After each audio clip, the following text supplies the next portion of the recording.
Hello and welcome to the channel. My name is Jake and this is round 2 of the unofficial English commentary of the Miyagi Japan Championships in OP09. Excited to have you here for this as we watch this top 8 match in this tournament. The top 8, if you do not know. In this meta right now, there are 2 Marshall D Teach the decks. That's this top line 2, also of Rob Lucci. So Marshall D Teach, I think, only having 2 entries into this top 8, maybe 3, has a really good conversion rate so far, the best out of most of the decks that have multiple of them going on right now, especially because there's only 1 Doflamingo left in this top 8, originally starting with 5, I believe, and already 4 of them being knocked out. We also have 1 Anel, we got 1 Buggy, and then we also have a Shanks. You already know what the matchup is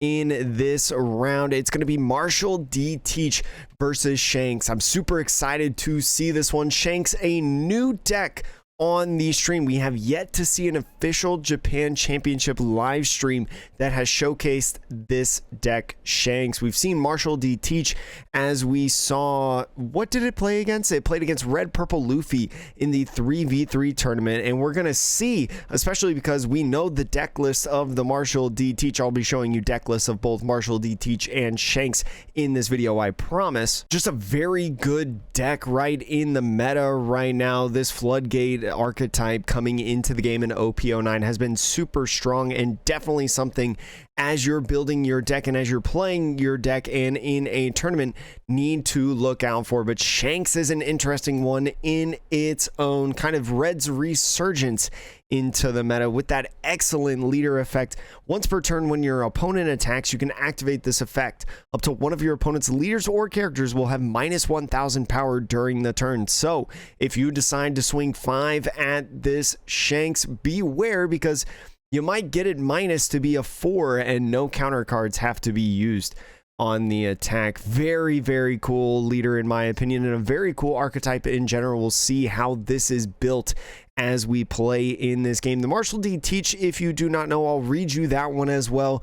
Your on play abilities don't activate. So Marshall D Teach not really having on play abilities. It does have an activate main though of trashing 1 card from your hand, and until the end of your opponent's next turn, your opponent's on play abilities don't activate. So turning off a lot of on-play abilities, which are very, very good in the One Piece trading card game. It's going to be really interesting to see how it matches up with Shanks. Shanks having a fair amount between on-play and activate main type of effects. So we're going to see kind of how that balance really works in this game. There's some key cards in here that I think are really, really cool. Some on KO effects when attacking effects, some activate main, some rush characters as well. So it's going to be really cool to see this one. I'm excited to see this showcased with the Shanks. We're getting some starting hands. Marshall D Teach going first in this one, getting that odd curve. We saw in the 3v3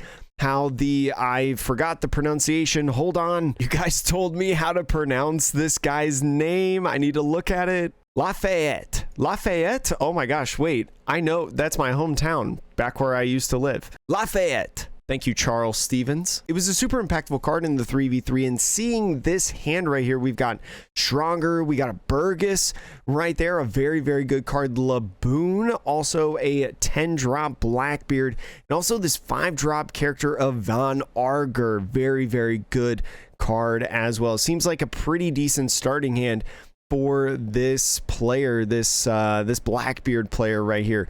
We know there's plenty of other cards that are viable in this deck, and as you can see in this one, not really on play abilities in this because, well, on play abilities do not work. So moving into the Shanks hand, the Shanks has some interesting cards. Has a nice 10-drop Shanks from OP09, a brand new card that has rush and all opponents' characters getting minus 1000 power, so could be good in battling some other characters, especially when you talk about it having 12,000 power, and that 10-drop Marshall D Teach blocker also having 12,000 power could be the difference in trying to get over that teach, right? Because if they both match 12 and the Shanks lowers it by 1,000, could be a really cool interaction that we see later in this game. There's an Otama in there and also a Searcher Uta, cards that we know and love, and also a Silvers right there. And that last card, trying to see, I didn't think I saw what that last card was. Let me go back a little bit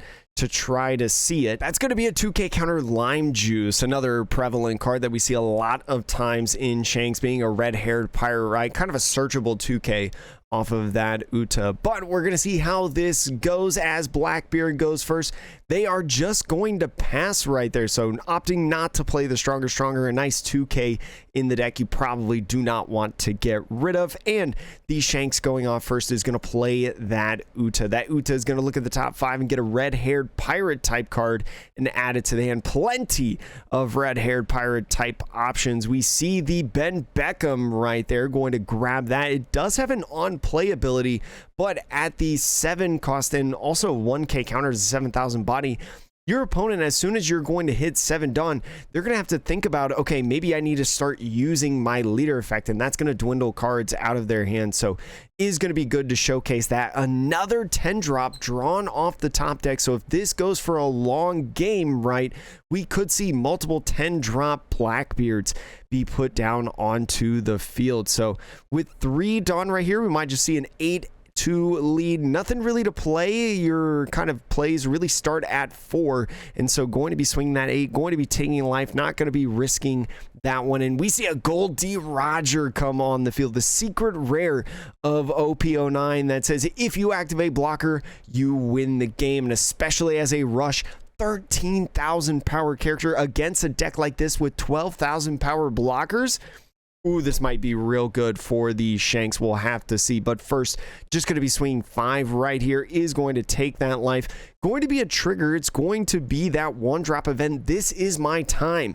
It's going to be looking at the top 3, reveal Blackbeard pirate type card other than a this is my time. Add it to your hand, put the rest in the trash. Has a couple different options between the Burgess, Stronger, and Doc Q. It looks like Doc Q is going to be the decision right here. That 2 cost 1,000 power character with that activate main could be nice of KOing different characters. And that Uta coming in with swinging, attaching 4 and swinging 6 with it is just going to be a 2K Stronger counter. Don't want to take too much life in a single turn. Is going to pass the turn off to Blackbeard. So 5 Dawn now at this point. Might see a play where you go in and you attach 1 Dawn to the Blackbeard to be able to swing 6, and the leader effect will put you at 5, right, to be able to force at least 1 card, and then go ahead and play the Laboon. The Laboon could be real nice in this game if you get to keep that guy on field, but we'll see what this Blackbeard decides to do with this play. He also could play couple different opportunities, right? The Burgess could be a nice card, especially as you start building up the trash, right? For every 4 cards in the trash, it gains 1,000 power, so entering the field at 6. But maybe with the 5 Dawn, going to be playing that Von Arger right there, and that's exactly what he's doing after swinging at that Uta and taking the KO. Von Arger is really interesting because it has that activate main. If your leader has Blackbeard Pirate, you can rest this character to one of your opponent's characters, gets -3 cost for the turn. So it's essentially, as a 6,000 power character, it's like a bigger Laboon in a sense, even though Laboon gets to minus more cost. But Ben Arger has that on KO draw 1 card. So if you do decide to pop it, right, especially on this turn right now, well, it's going to draw a Blackbeard card, or it's going to draw Blackbeard a card, I'm sorry. So it's going to be an interesting interaction to see what they decide to do against this Blackbeard right here. But instead of playing any characters down, just going to be swinging at life, puts all the Dawn on, going to be an 11,000 power swing.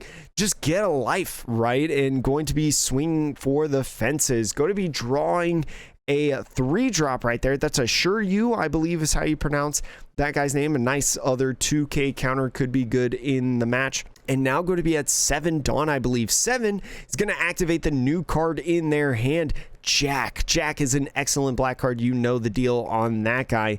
And so is going to potentially be going in and swinging 5. couple things could happen at this point. You can swing the 5 right, and the minus could either happen to you or your Van Arger, and it looks like it's going to be at the Blackbeard leader, putting the Blackbeard leader at 4,000.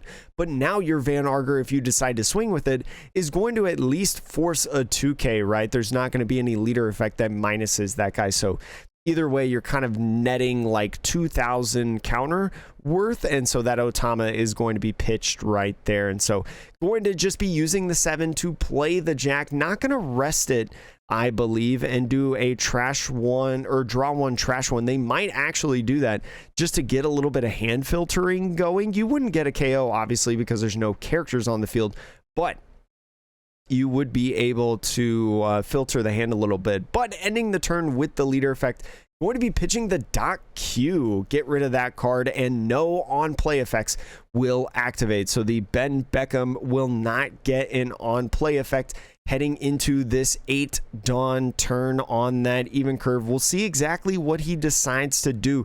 Got a couple different cards that could be nice in here. The Yasop has an on-play, but more importantly, has a when attacking as of right now if it gets to swing on through. There's a couple different options. A lot of the cards in the hand right now have that on play, right? The Silvers Raleigh, I believe it's called. I think that's another pronunciation you guys have called me out on in the comments. Apologies for not remembering. Does have an on play, but it does hold blocker as well. So that 6,000 power blocker might be nice for defending against one of these attacks coming in the next turn as you sit with 4 life left. So thinking about potentially playing or having 1 off to the side, maybe swinging 6, maybe trying to evaluate if you go after the Von Arger or not. Could be nice. They're showing right now the Lucky Rocks, not exactly sure how to pronounce this guy either. I'm not that far in the anime, but does have a nice on KO effect as well for a deck like black that loves to KO different characters. Going to be attaching 1 and swinging, like I mentioned, still at 7 Dawn left. Has a couple different plays that they could mess around with. Is going to be swinging, I believe, at life. It could be at the Von Arger, I'm not sure.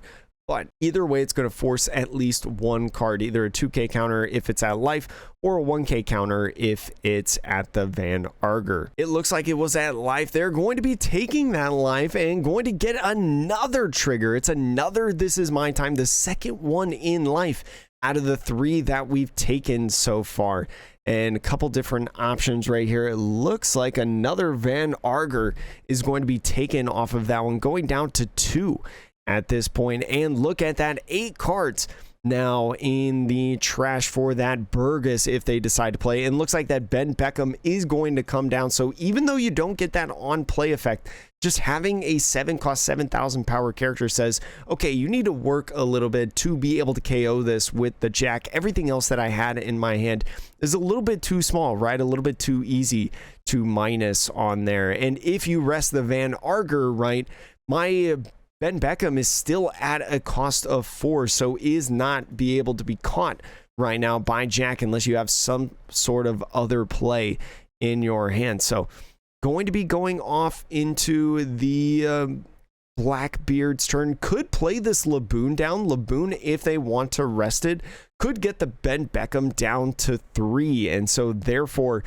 doing that, you would keep your Van Arger alive, right, to be able to swing a 6,000 swing, but you'd be able to do a Jack control effect of draw 1, trash 1, and then KO a 3 cost. So we'll see exactly how they decide to do it. They're switching some cards around off to the side and whatnot, maybe playing this Van Arger, it looks like. And so it looks like he is going to be using that Van Arger effect right here, going to be resting the character, or maybe not. If he does, again, -3 because you have a Blackbeard leader. Does have a finger pistol in hand, so might be working with the finger pistol play, being able to KO a 5 cost, and that's exactly what he's going to do. Mill the top 2 cards in the deck, getting to, I believe, 11 now, and is just going to be swinging 6 right here. Going to see how they decide to divvy up the rest of the Dawn. Going to be using the leader effect to minus the teach and use 5, and just a Yasop counters out at 6.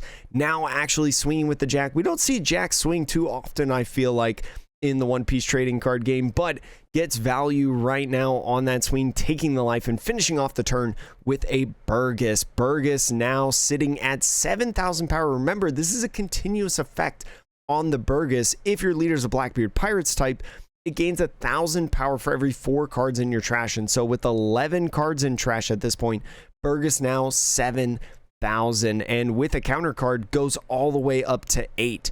And so swinging this 5 right here is going to pitch that Von Arger. Now again, Justice Burgess going to the 8,000 power is going to be much tougher to be able to KO now at 10 Dawn right here. So could see that Shanks come down. That might be something you might want to slap on the field to lower, especially because you got 2 of them in hand now along with that Gold D Roger. And so is going to be able to play that Shanks. That Shanks does have rush, by the way, so is going to go ahead and swing at life. Going to take it. Blackbeard going down to 1 life now. So we'll see if the Shanks, ignoring essentially all of the different characters on field, is going to pay off for him now with a 12,000 power character on the field.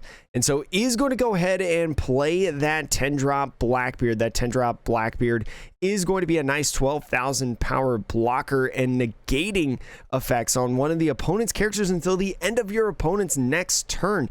And that character can't attack, so nullifying the ace entirely. And so the ace is not going to be able to swing in the next turn, and also that ace is not going to be able to minus the 1,000 on that Blackbeard. So it's going to be really interesting to see what happens from here. Taking that first life right there after countering out of the first swing is going to go ahead and be a brick in the hand. Another Shanks. That's, I believe, the 9-drop Shanks right there. So could be a little tricky with all these characters staying on the field. Is going to counter out of that Burgess swing. And then we are going to go ahead and use leader effect, pitching that stage right there, honeycomb. Turn on the Blackbeard's nullifying effect, so no on-play effects work for this Shanks player.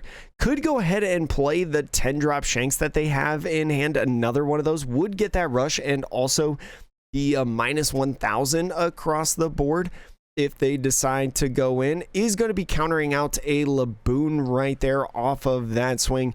Maybe try to get the free block bait on the Blackbeard, and so is going to be thinking about what they want to do. I feel like against a Shanks deck like this, you always got to think about the possibility of Gold D Roger, and so you don't want to go down to 0 life if you don't have to, right? Is going to be playing that 10-drop Shanks, is going to be swinging at that Burgess right there. So putting down the Marshall D Teach to 11,000 power now with that new Shanks effect that's come in, is going to be swinging at that Burgess. And if you counter out of this one, you're going to have to give up a little bit of support as well. You're going to have to give up at least a counter card.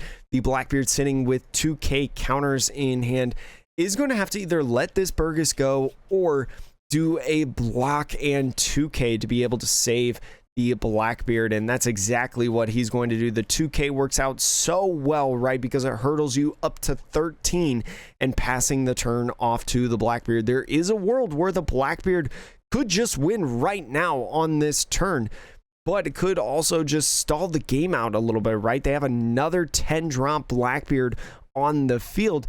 Could be really nice to block against all of these swings that are going to be coming in. So maybe could try to pitch at life a little bit, try to bite and get a couple life cards, and then just block her up with another 10-drop. A very, very solid position, especially with 2 Marshall D Teaches staring at the face of 2 Shanks and say, okay, yeah, you can swing at my life. I will block with these guys. And then when the Gold D Roger comes in, I'll still be at 1 life. You know, so kind of putting the Shanks in an awkward position right now. Is going to go ahead and I believe use that leader effect to pitch another card in there to make that Burgess a quick math 9,000 power swinging character, already surpassed the Jack. And it looks like maybe thinking about distributing the Dawn potentially, could be trying to go for game right now instead of stalling out a turn, but may just be playing that 10-drop right there. You also have to think about with the Gold D Roger as they're showing this on screen. It specifically reads if you or your opponent have 0 life, you win the game. So one thing you do have to be very, very careful of is not put your opponent at 0 life, right? As soon as they take 1 life in this, stop swinging at life. Maybe instead go ahead and swing at characters. I think the only character, though, that can swing is the Marshall D Teach, I think. But going ahead and swinging a 5 is going to counter out of 1. This 6 now going in, and we'll see if they decide to counter out. It's a tricky spot right now because you could make the Blackbeard think that they can hit for game, but you can try with your 0 cost event to manipulate that spot. And so is going to use that 0 cost event to go up to 8 after using that Shanks effect as well to counter out of that one. The Burgess now swinging 9, and we'll see. It looks like they may just go on in after this swing with the Blackbeard saying, you know what, if you have it, you have it, but if you don't, you don't. And this 12,000 power swing off of the Blackbeard is going to be able to get the game. Honestly, a pretty quick one, I feel like. That was honestly, though, a pretty close game, I think, overall in this one. I mean, if just a little bit more counter or maybe even one of the swings on the Burgess, right, went through, that could have been the difference in that game. So excellent job by the Blackbeard. I think that leader effect actually did a lot of damage in that game. It may not have looked like it, but on the 6th dawn turn completely nullified anything that the Shanks wanted to do, and so he just attached 6 and swung at lead instead of building up a board a little bit. So an excellent strong position for that Blackbeard to just continuously nullify these decks that so heavily rely on the on play effect. Let's take a look at some of the deck lists in this one. We know the exact decks of the Blackbeard, but honestly not the exact deck lists of the Shanks. That is not made public yet, but this is a recent list that won a shop event over in Japan of, I think, 54 players in general. So honestly, a pretty good showing and pretty good result for that tournament. You've obviously got the Searcher, this Uta right here, a very, very nice 1-drop Searcher for this red hair pirates archetype. And you have a lot of other great cards in this list that we usually don't get to see showcased, including the Silvers. The Yasop was very, very nice. Lucky Rooks. Maybe my apologies in there, but also a handful of 2K options in the Hongo right there, and then Lime Juice as well. You have the 0 cost event, the Rebellious Kick Course, to be able to throw away some of your brick type characters in this deck, right? Building Snake, if you choose to have this guy in your deck, right? Basically the reprint of Gordon and Raise Max. That's a nice brick that you don't want in the late game. The 10-drop Shanks, if you've got multiple of them, of either that one or the other 9-drop that we saw, you want to be able to get rid of that, as well as this 8-drop Silvers, the secret rare from OP08, and a couple different options that you can choose in terms of other boss monsters in this deck. The Monkey D Dragon one that this person decided to do, and then the Edward Newgate as well, another great card that came in the starter decks recently that you could choose in there. But let's look at the Marshall D Teach. All right, so this is the exact Marshall D Teach that we saw in this one, and honestly, pretty doggone similar to the list that we saw in the 3v3, something that I think we'll see a lot more often as the meta continues in OP09. Laboon, if you don't have your Laboons yet, you definitely want to get them. I see them as a staple in these OP09 Blackbeard decks. A very, very good card, but plenty of other good cards in here. Like, I still can't believe that this is a 12,000 power blocker.